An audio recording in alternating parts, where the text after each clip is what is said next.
5 أجهزة من أبل لا تشتريها بسنة 2023. السلام عليكم، أنا حيدر وهاي قناة ابو علي تك.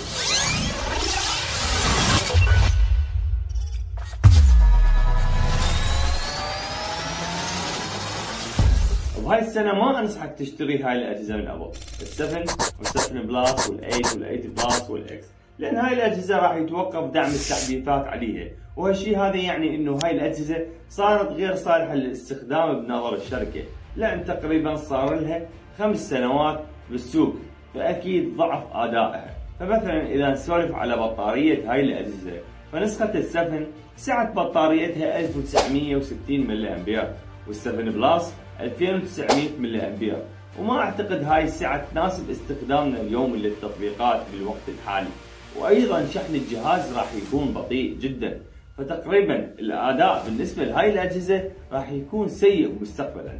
وللعلم هاي الأجهزة عندنا بالعراق أسعارها مرتفعة، على الرغم صار لها فترات طويلة.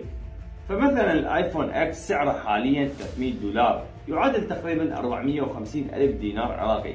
تخيل به السعر تقدر تاخذ جهاز اندرويد من الفئة المتوسطة، خصوصا احنا نشوف شاومي وريلمي تقدم من ابداع، فنقدر ناخذ البطارية 5000 ملي امبير تقريبا بمعالج اسرع وبذاكرة اكبر ورام اعلى وشاحن اقوى واسرع.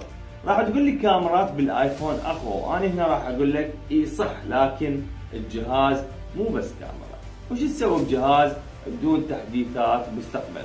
وبالنهاية حاب اشكركم واشكر متابعتكم ومشاهدتكم للفيديو، ونلتقي في فيديو قادم ان شاء الله. في امان الله.